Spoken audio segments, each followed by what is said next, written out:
NFL playoffs are finally upon us, and with 2 added teams, the regular adrenaline pumping action is bound to be even more crazy and exciting. I'm going to give a pretty quick rundown of the series I'm going to try to put together. If y'all want to skip past this, I should have timestamps down below. So instead of making one video where I briefly gloss over the matchups, I wanted to make a semi-detailed analysis of the matchups I'm most looking forward to. Turnaround between week 17 and Wildcard Weekend isn't that long, but I can see myself managing to get at least 2 videos out.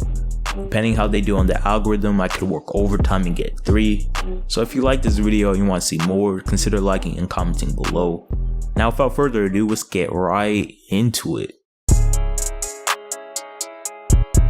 The competitive tension that will be on the field when these 2 teams go at it will make it a can't miss game. A lot of the tension stemming from last year, where the Titans crashed the Ravens' breakout season. They unapologetically dominated the game from beginning to end, first quarter to fourth, and left Lamar and company shell-shocked on their own field.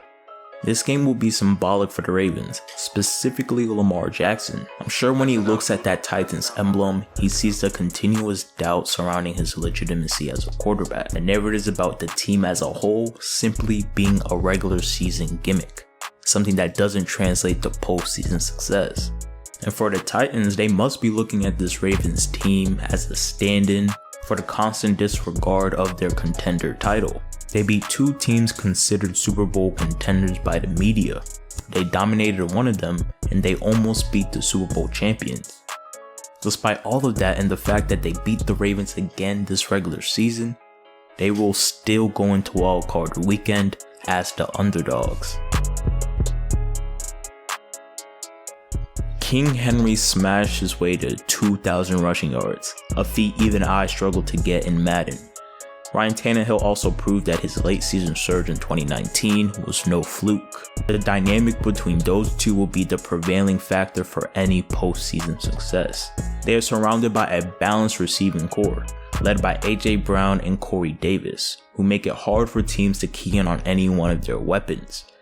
Meanwhile, the Titans defense lacked tremendously and could only rely on their head coach Mike Vrabel's tough guy reputation to scare opposing offenses. I personally can't blame them too much. The surface is a pretty sound strategy.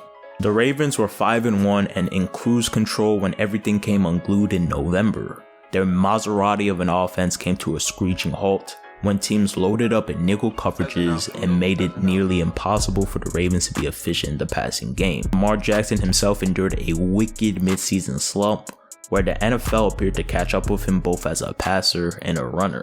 His wide receivers weren't getting separation, the offensive line had a couple knocks, and he simply wasn't making the throws he needed to make. The coronavirus outbreak punctuated a 3-game losing streak, though the Ravens would not be grounded for long and returned to form in exceptional fashion in December. A relatively easy late season schedule didn't hurt them either. They have won their last 3 games by a combined score of 80-30. The whole team was hitting on all cylinders, went back to their medieval roots and used a mix of trickery and power to bulldoze their way through the postseason. Despite their mid-season slump, the Ravens still led the NFL entering week 17 with 178 rushing yards per game and 5.5 yards per rush. The emergence of running back J.K. Dobbins has helped the Ravens rush for over 200 yards 4 times in their final 5 games, including a whopping 404 yards against the Cincinnati Bengals in the season finale. The Ravens can still tank down a team on the ground. The Titans offense is also a beautiful throwback to early 2000s football, a deadly balance between West Coast offense and downhill running. It's all about the Henry-Tannehill dynamic. Per Football Outsiders, the Titans entered week 17 ranked 3rd in the NFL in rushing and 4th in passing. They also finished top 5 in 4th down conversions and 5th in red zone situations. Simply hard to stop an offense that's very good in about every situation and every facet of the game. The Titans recorded just 14 sacks entering week 17 and ranked 28th in the NFL with just 189 pass pressures. All of their other defensive problems, from pass defense to rush defense, starts with the inability to rush the quarterback. The Texans, Deshaun Watson and co. dropped 38 points on them with nothing to play for besides their own pride. Titans have also shown to be one of the worst third down defenses. Tennessee's defense ranked dead last in third down percentage, allowing opposing offense to convert on third down 55% of the time. Simply won't fly in the postseason. For all the Ravens' strength on the ground, they simply might be too one-dimensional. As stated earlier, they have the most feared running game in the league, with both their quarterback and their running backs being able to rattle off 150 yards on the ground any week. Yet defenses this year have shown to be more than happy to sit back and ensure no major gains in the air, compounding the already potent wide receiver deficiencies the Ravens have been dealing with.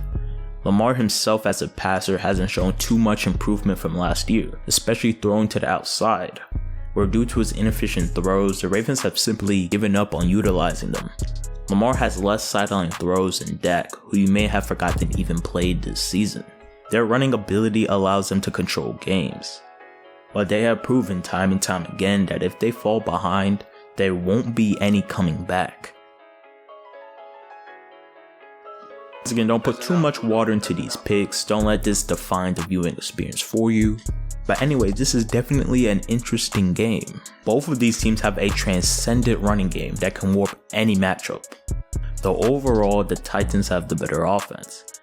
They have a balanced attack, better weapons, fewer weaknesses, and less dependence on specific aspects of the game.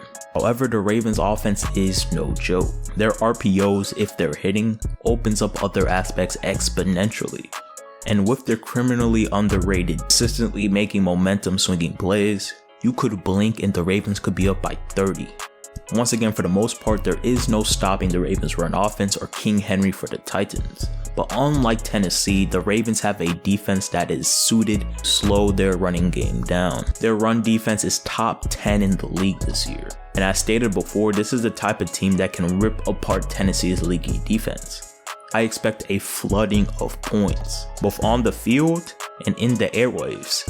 You know how those narratives change on a dime. I'm taking the Ravens to remind everyone of their legit Super Bowl aspirations. But then again, a lot of people slept on the Titans last year and they went on to have a very deep postseason run. We will see. Besides me watching Go Brady dismantle the football team, these are one of the games that I'm most looking forward to. An interdivisional rivalry, man. And yeah, that is all I have for y'all today. And you want to see more installations in this series, show the video some love, comment below what matchup you want to see next. I could maybe squeeze 2 more videos between now and Saturday. Thank you for watching, and until next time, stay safe.